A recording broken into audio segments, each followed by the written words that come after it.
exemple, Tout Info avec Isabelle Choquet pour tout entendre de l'actualité de ce jeudi 9 avril. Bonjour Isabelle. Bonjour Yves, bonjour à tous. Et ça se confirme, figurez-vous, tout le monde n'est pas confiné à la même enseigne. Vous vous souvenez, quand le confinement a été annoncé le 16 mars, c'était pour une mise en place le lendemain, 24 heures pour laisser aux Français le temps de rejoindre leur lieu de résidence. Ils ne s'en sont pas privés.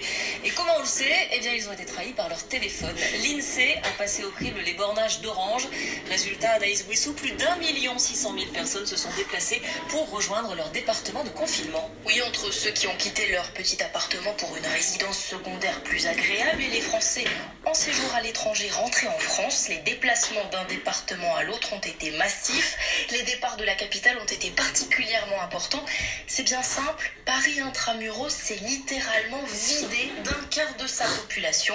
Environ 600 000 personnes qui ont fui vers d'autres départements, principalement en Normandie, en Bourgogne, dans le centre, la Bretagne et sur la côte atlantique. Autre gros mouvement, les départements de montagne, ils ont vu leur population largement diminuer, surtout suite à la fermeture des stations de ski. La Savoie, les Hautes-Alpes et dans une moindre mesure la Haute-Savoie et les Hautes-Pyrénées connaissent des baisses de fréquentation. Là, ce sont plutôt des vacanciers et des saisonniers qui sont rentrés chez eux. Et personne n'en doutait vraiment, mais c'est confirmé, le confinement en France va être prolongé au-delà du 15 avril. Jusqu'à quand? L'Elysée ne le précise pas pour l'instant, mais Emmanuel Macron doit s'exprimer lundi soir vers 20h, juste après les applaudissements dédiés aux soignants. Outre la durée du confinement, il devrait donner des précisions sur plusieurs sujets qui font débat en ce moment, le port du masque, le tracking qui permettrait de localiser les personnes contaminées, ou encore l'après-crise, notamment la relance de l'économie.